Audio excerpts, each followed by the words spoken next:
2 weeks before our wedding, my fiancée vanished with all our savings. I thought she was missing, until I found out she had secretly married someone else, and that someone was my old friend. My name's Jason. I'm 32. And up until not too long ago, I thought I had everything figured out. Life seemed to be unfolding just the way I'd always hoped. I was in love, deeply, stupidly in love. I'd been with my girlfriend Rachel for 3 years when I finally got down on one knee. When she said yes, I remember thinking, this is it. I found my forever. Everything about us felt right, or so I believed. We were in the thick of planning the wedding, picking out colors, mailing invitations, dreaming together about kids and a quiet house in the suburbs. I thought we were solid. Maybe too solid for me to notice the cracks that were already there. Or maybe I chose not to look too closely. Rachel had this incredible energy about her. People naturally gravitated toward her. She was charming, magnetic, the kind of woman who made strangers feel like old friends with just a smile. But behind that bright exterior, there were moments she'd grow distant. She'd shut down when I asked about her day or questioned where she'd been. I convinced myself not to worry. Told myself I was just being insecure. But deep down something felt off. The closer we got to the big day, the more things started to feel not right. She was staying out late more often. Her answers grew vaguer. Sometimes I'd catch her whispering on the phone and brushing it off when I asked. But I kept my doubts to myself. I mean, who starts questioning everything just weeks before their wedding? 15 days out, that's when everything came crashing down. We'd already locked in the venue, picked out the food, counted the RSVPs. The only thing left was the final payment for the venue. We had this little wooden box in our apartment where we'd been saving up, every spare dollar tucked away over the past few months. It wasn't just money to us, it was our dream, our future in a box. That morning I opened it up, proud of how far we'd come. But the moment I lifted the lid, my stomach dropped. The box was completely empty. At first I thought my eyes were playing tricks on me. I pulled out every paper, every receipt, digging through like the cash had magically slipped underneath something. But it was gone. Every cent gone. Heart pounding, I reached for my phone and dialed Rachel. I figured there had to be an explanation. Maybe she took it to make a deposit or pay someone early. Logical, right? But when I called her, it went straight to voicemail. I tried again. Still nothing. 3 more calls. No answer. I didn't want to jump to conclusions. I told myself she'd call me back any minute. She had to. But hours passed and there was nothing but silence. I finally drove over to the apartment we shared. She wasn't there. Not only was she gone, but so was everything she owned. Her clothes, her toiletries, the little photo frame she kept by the bed. It was like she'd packed up her life and vanished into thin air. That's when the panic turned into something colder. Dread. Confusion. And the beginning of a realization I didn't want to face. After a night of pacing and unanswered calls, I did the only thing I could think of. I reached out to her sister, Lauren. I didn't know what else to do. When she picked up, I jumped right in. Hey Lauren, it's Jason. I'm trying to get in touch with Rachel. She's not answering. Have you heard from her? There was this long, awkward pause. Then she said something that knocked the wind out of me. Jason? Why are you calling? I thought you two broke up. Months ago? My mind went blank. What? Break up? No, Lauren, we're getting married in 2 weeks. We've been planning this for months. Now she sounded just as confused as I was. Wait, what? Rachel told us it ended back in the spring. She said you guys had gone your separate ways. I could barely speak. That's not possible, I managed to say. We've been planning everything together. The venue's booked. Invitations are out. She said yes when I proposed. Lauren didn't say anything for a few seconds. When she finally spoke, her voice was low, uncertain. Jason, I honestly don't know what to say. Rachel never mentioned anything about a wedding. None of us had any idea. We thought it was over. Each word felt like a blow to the chest. But she was here, I kept saying. She helped pick the flowers. She met with the caterers. We picked out our vows together. How could none of you know? Lauren was quiet again. When she finally replied, she sounded just as blindsided as I was. I don't understand. I really don't. She didn't tell us anything. The room felt like it tilted beneath me. My vision blurred slightly, and for a second I thought I might actually pass out. How could everything I believed about my life, about us, turn out to be so completely false? After what Lauren had told me, I couldn't just sit with the shock. I needed answers, no matter how painful they might be. I started reaching out to Rachel's circle, friends I'd met over the years, hoping someone could give me a lead. Maybe she was just overwhelmed and needed space. Maybe there was some explanation that would make all this chaos feel logical. Eventually I got through to Jenna, one of Rachel's closest friends. Her voice was cheerful when she answered, totally unaware of the storm brewing on my end. Hey Jenna, it's Jason. Have you heard from Rachel? I can't get through to her. Oh yeah, she replied, upbeat and casual. She flew out a couple of days ago, she's on vacation. For a moment I was sure I'd misheard her. Vacation? Yeah, she mentioned it a few times. Some tropical spot, can't remember the name. She's been planning it for weeks. I stood there frozen, the phone pressed against my ear. My fiancée, the woman I was supposed to marry in 2 weeks, was lounging at a beach resort, completely unreachable. And I hadn't heard a word about it. The confusion was quickly drowned out by a wave of betrayal. Why hadn't she told me? Why would she leave without saying anything? And then Jenna said something that hit harder than I expected. What? She didn't mention anything to you? She asked, suddenly sounding unsure. I could barely find my voice. Mention what? There was a pause. One of those pauses that last just a few seconds but feels like hours. When she finally spoke, her tone had shifted. I really don't think I should say. You need to hear it from her. Jenna, come on, I pushed, my voice sharp with desperation. Please. I'm supposed to be marrying her. What are you talking about? But she clammed up. I'm sorry, Jason. I mean it. I can't be the one to tell you. Then she ended the call. I stared at the screen, stunned. My thoughts spiraled. What was Rachel keeping from me? And what could possibly be so big that even her best friend refused to say a word? I couldn't sleep that night. My mind replayed every second of the last few weeks. The late nights. The missing money. Her cold silence. And now this? A mystery no one would explain? The next morning, driven by a sick mix of dread and hope, I drove to her office. I figured if anyone would know what was going on, maybe her co-workers would. As I walked through the front doors, I noticed how every glance felt uneasy, like they knew something I didn't. I approached one of the few people I recognized, Katie, someone I'd met a couple of times at company mixers. She looked startled when she saw me. Jason? Oh, hey. What brings you here? I took a steadying breath. I'm looking for Rachel. She's not answering her phone and no one's telling me anything. I just found out she's on some vacation. I need to know what's happening. Her expression shifted. She glanced nervously toward her co-workers, clearly unsure how to respond. Wait, you're still looking for her? Yeah, I said, my frustration bubbling up. I'm her fiancé. We're getting married in less than 2 weeks. I need to know what's going on. Katie's eyes went wide. Jason, I thought you guys broke up. That's what she told us, months ago. I felt like the floor had been pulled out from under me. What do you mean broke up? That's not true. We've been planning our wedding for half a year. I proposed. She said yes. She looked stunned. Rachel said you two had ended things back in the spring. That it was mutual. She didn't mention a wedding. None of us knew. I felt my chest tighten. My pulse thumped in my ears. Is there more? I asked, voice trembling now. What else did she say? Katie hesitated. I could see the conflict in her eyes. Something was there, something she wasn't sure if she should share. And what? I pressed, heart pounding. Katie shifted uncomfortably, avoiding my eyes. Then, with a hesitant breath, she finally said it. Jason, Rachel just got married. She flew out for her honeymoon a few days ago. She's been talking about this guy for months now. He's not her boyfriend anymore, I guess. He's her husband. I'm so sorry. I didn't realize you didn't know. The words didn't register right away. Married? Rachel was married? The woman I was planning to walk down the aisle with in 2 weeks had already said, I do, to someone else? My whole body went cold. I couldn't speak. Couldn't move. It felt like I was suddenly standing outside of myself, watching a version of me fall apart in real time. I stumbled out of her office building, dazed, my feet moving without direction. My mind was in overdrive, trying to make sense of something that defied logic. She was married? To someone else? How was that even possible? As I wandered down the street, every strange moment from the last few months came flooding back. The weird excuses. The way she'd pull away when I asked simple questions. The phone calls she'd take in the other room. It all started fitting together in the worst way imaginable. The only conclusion I could come to, no matter how painful, was that Rachel had been living a double life. One with me where I played the part of the devoted fiancé.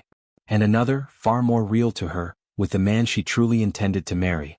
I was the cover. The distraction. Maybe even the funding. The more I thought about it, the more obvious it became. I was the guy who helped her save up for a wedding that wasn't even mine. That little box we used to stash away cash for our future? It wasn't ours. It never had been. That was her real wedding fund, just dressed up in memories and shared dreams that weren't even real. She never meant to stay. I wasn't her future. I was just her transition. I spent the rest of that day like a ghost, walking through familiar streets that now felt foreign, my heart replaying her betrayal on an endless loop. The worst part? I had no closure. Just silence and 1,000 questions echoing in my head. And then just when I thought I'd hit rock bottom, my phone buzzed. It was a message from an unknown number. "Hi Jason. It's Katie, Rachel's coworker. I hope you don't mind me reaching out. I'm honestly still shocked by everything. I really thought you knew about the wedding. There's something I think you should see." I stared at the message, torn between wanting to know and being afraid of what else could possibly hurt me. I finally replied, thanking her for reaching out. Seconds later, she sent another message. Then a photo. "Rachel used to talk about her fiancé at work all the time," she wrote.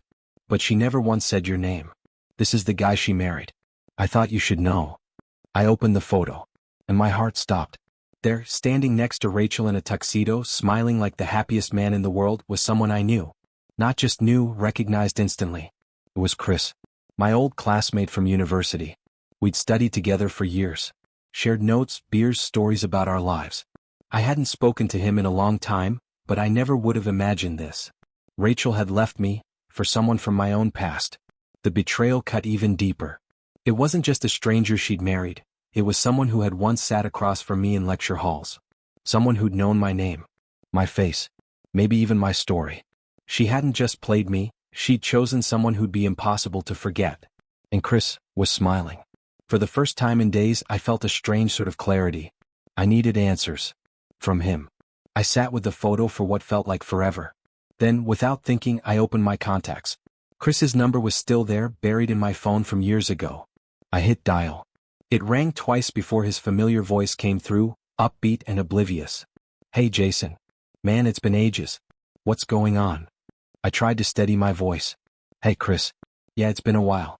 Just wanted to check in. See how life's treating you." There was a pause, then I heard him chuckle. "Life's pretty amazing, honestly. I just got married, can you believe that? I'm actually on my honeymoon right now. It's been incredible." Married. Honeymoon.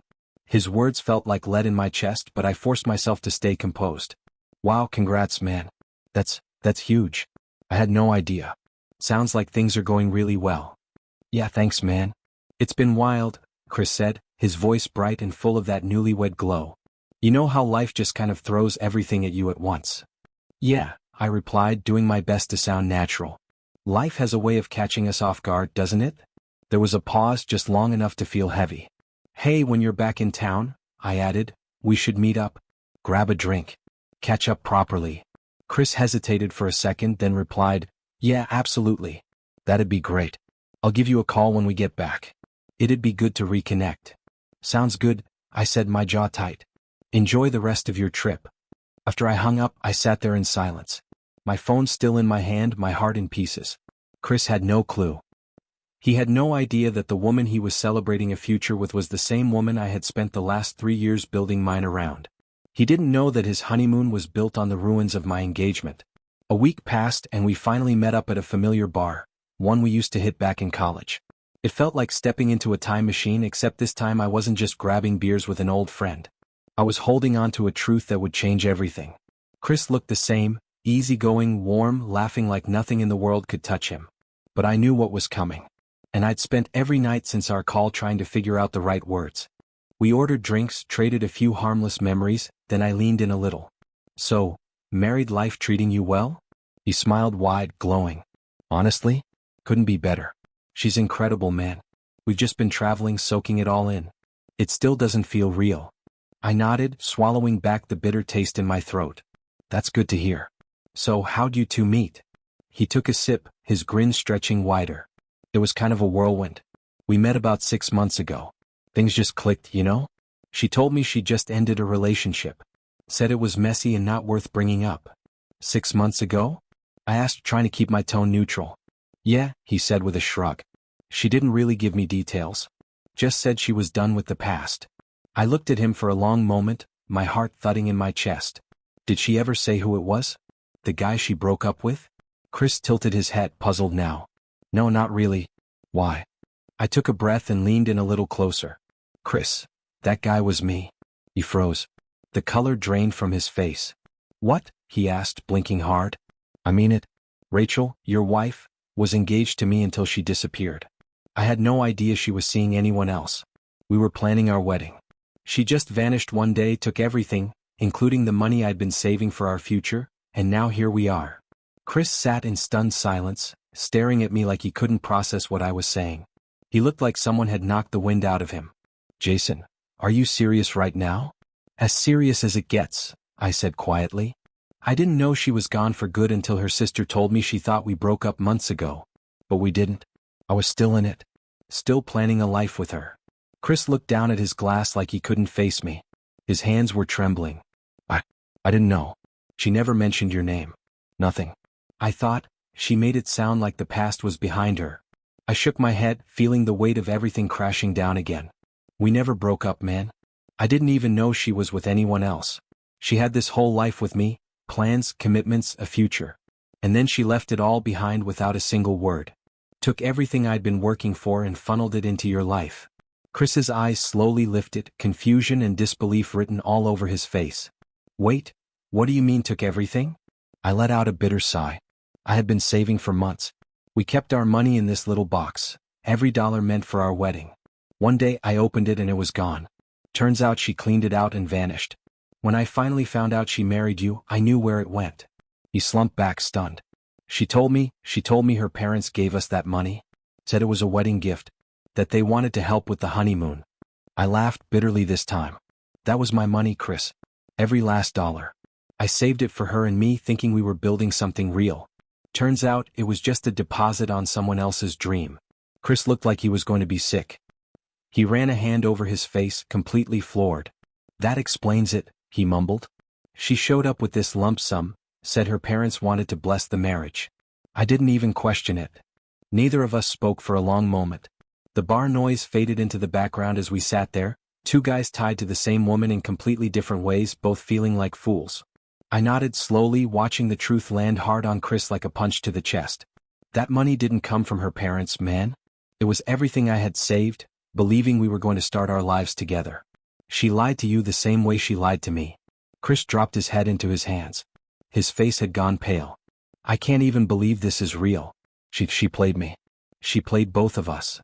He sat there, stunned, the weight of it all settling on his shoulders. I don't even know what to think, Jason. This is insane. There was a strange silence between us, filled with anger, disbelief, and something almost like grief. We were two strangers connected by the same wound, sitting at a bar surrounded by normal life, while everything we thought we knew was in ruins. And the worst part? She'd walked away with everything. Rachel had manipulated me for years, robbed me of my trust, my money, my future, and then turned around and did the same to him, dressed in white and smiling in her wedding photos. I had spent weeks in a daze, lost in a fog of pain. But now, sitting across from Chris, watching the same betrayal settle in his gut, I knew one thing for sure. We couldn't let her get away with it. Chris, I said quietly but with a sharp edge in my voice. She doesn't get to walk away clean. Not after this. He looked up at me, eyes burning with a slow, rising fury. Yeah, but what can we even do? She's already married. She's got what she wanted. I felt a bitter smile pull at my lips. Not for long. Chris leaned in, his expression darkening with curiosity. What are you thinking? We give her the one thing she can't resist, I said. A stage. Attention. An audience. She built this perfect image, right? Always the sweetheart, the smart one, the successful one. Everyone thinks she's living a fairy tale. Right? Chris said slowly, following along. So, we use that. We throw her a post-honeymoon party. Classy venue, champagne, decorations. Everything she'd want. You invite her family, her coworkers, her friends. Make it seem like it's all about her. You'll play the doting husband. I'll help from behind the scenes. Chris's eyes narrowed. And then? I leaned forward. We show them who she really is. We collect everything, texts, emails, photos, receipts. Proof of the money she took, the overlap in our timelines, the lies she spun. And when everyone's watching, thinking you're about to toast your new life together, we drop it all. On screen. In her face. In front of every person she fooled. Chris was quiet for a moment. Then he said, "You want to destroy her." "She destroyed us," I said flatly. "All we're doing is showing the truth." Slowly he nodded, the anger and betrayal twisting into something else, resolve. "You're right. She doesn't deserve to come out of this smiling." "And the best part?" I said. "We'll be there. In disguise. Waiters, bartenders, whatever it takes to get close without being noticed. She won't even know we're in the room, until it's too late." Chris's eyes lit up with a new fire. "All right. Let's do this." Over the next few weeks we built the plan brick by brick. Chris sifted through messages and pulled screenshots. I gathered financial records, our engagement photos, even the venue receipt. Every lie, every fake promise, every red flag I had ignored, we turned them into evidence. I booked the hall under Chris's name, designed the invitations, arranged the catering. The night was pitched as a surprise celebration. Just something sweet to share their love with everyone who supported them. Rachel loved that kind of spotlight. She walked straight into it. And finally the night arrived. The venue was stunning. Crisp linens, gold accents, twinkling lights strung from the ceiling.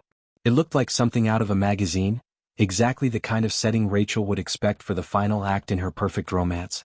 Chris and I arrived early, dressed like the rest of the hired staff. Black slacks, white shirts, name tags. No one batted an eye. We moved through the space unnoticed, passing hors d'oeuvres, refilling glasses, nodding politely to the very people who had once toasted our engagements. Rachel floated in sometime after 7, glowing in a soft blue dress, arm hooked through Chris's. Her laugh carried across the room. People gushed about her, complimented her dress, her ring, their trip. And all I could think was, you have no idea what's coming. Guests drank, laughed, mingled.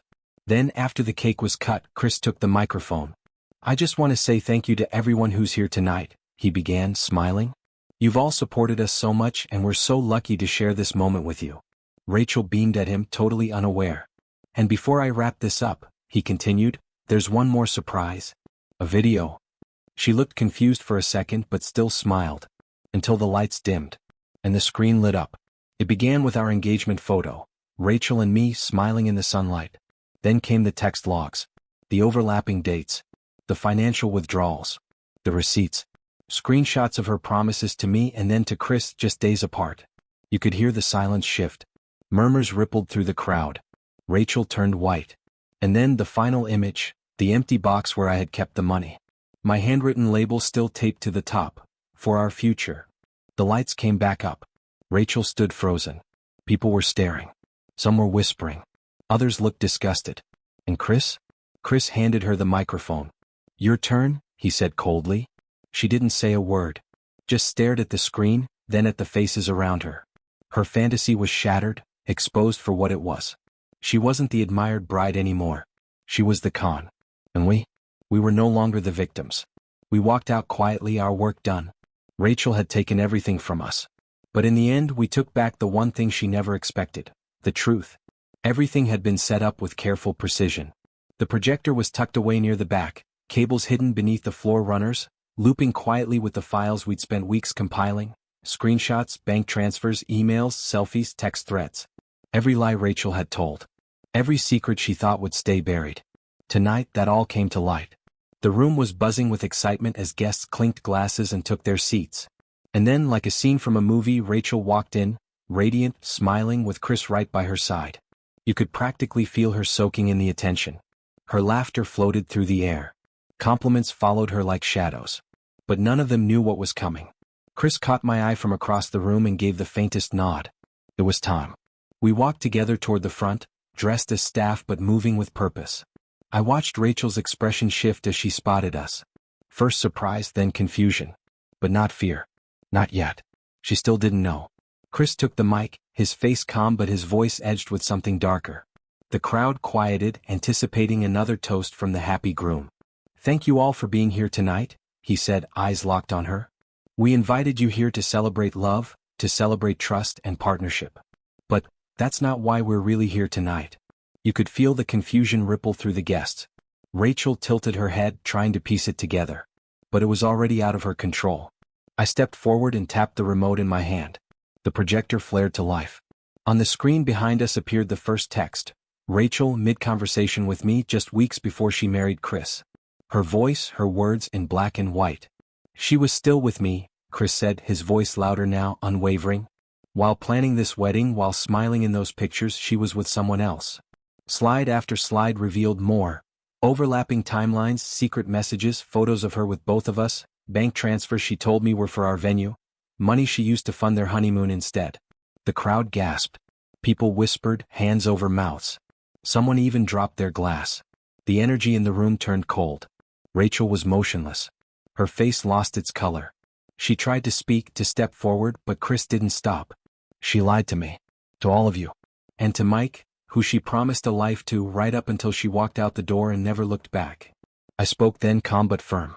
Everything we planned together, it was a lie. She took the money I had saved for our wedding and vanished. She used it to create this life with Chris. And she never said a word. As I finished, the last slide appeared. A photo of the small wooden box where I had kept our wedding savings, now empty, with a note I had written long ago still taped to the top. For our future. The silence that followed was crushing. Rachel stood there, shaking, her lips parting like she wanted to explain. But no one was listening anymore. Chris didn't even glance at her. He turned back to the crowd and said, "This is who she really is. Not who she pretended to be. The lies end tonight." And with that we walked out, two men who had been deceived now reclaiming our truth. Behind us, the room erupted into a frenzy of questions. Rachel's perfect world was gone. And she was left to face it alone. A month passed. I hadn't heard from Chris since that night. Part of me wondered if he'd moved on, if he was healing the same way I was, quietly, day by day. But then one evening my phone buzzed. It was Chris. "Hey," he said, his voice even but tired. "I just wanted to let you know, it's done. I filed the papers. The divorce is final." A strange relief washed over me. "You serious?" "Yeah," he said, exhaling. After everything we exposed, there was no going back. She tried to apologize, tried to spin it like she panicked, made a mistake. But I couldn't look at her without seeing everything we showed that night. There was a long pause between us, but it wasn't uncomfortable. It was resolved. "I'm glad you called," I said. "Really?" Chris chuckled softly. "We didn't just take back our dignity that night. We showed her, and everyone else, that lies catch up eventually." He was right. She took a lot from us. Time, trust, love. But what she didn't count on was that we'd fight back. A wave of calm satisfaction came over me. Rachel's carefully curated world had finally crumbled, and not by accident but by design. By our design. "How's she holding up?" I asked, already half knowing the answer. Chris let out a quiet scoff. "She's falling apart." Couldn't even show her face at work after that night. Word spread fast. Everyone knows what she did now. Her co-workers stopped acknowledging her. Her own friends won't return her calls. She's trying to claw her way back, but no one's listening anymore. I could still picture her face in that moment, the disbelief, the shame, the fear. The woman who once basked in everyone's admiration was now a ghost, shunned by the very people she used to manipulate. "She earned every bit of this," I said, steady and certain. "She built her whole life on lies. It was only a matter of time before it all collapsed." Chris gave a humorless laugh. "Yeah, I used to feel something for her, but now? I can't even find the sympathy. She made her choices. And she lost." There was a pause, and then his tone softened a little. "It's wild, man. A month ago I thought I'd found my forever. I thought she was it. But now, I feel like I dodged the biggest bullet of my life. And you're one of the only people who really gets it. Like really gets it." I nodded, smiling slightly. We both got blindsided. But we didn't stay down. We took back what was ours, and maybe even gained something better in the process. Chris chuckled. "Best friends by betrayal. Who would have thought?" "Yeah," I said, letting the moment sink in. "We might have met through the worst circumstances, but we turned that pain into something solid. Real." And it was true. Out of all the wreckage Rachel had left behind, the one thing she never could have predicted was that the two men she tried to fool would come out of it stronger, and side by side. Her empire of lies was in ruins. And us? We had something she could never fake: peace. About a year later I got a call from Chris. We still talked regularly, but this time his voice held something lighter. "Just wanted to say thanks again, man," he said. "For everything. Life's really changed." And it had. Chris met someone not long after the divorce was finalized. Her name's Megan. Smart, honest, genuine. Everything Rachel wasn't. You could see it in the way he looked at her. There was trust, comfort, no games. And me? I found Emma. She came into my life like a breath of fresh air. Patient, warm, sincere. Someone who loved me for who I really was, not what she could get from me. We moved on. Not just from Rachel but from the whole chapter she represented. Funny thing is, Chris and I didn't just survive what happened.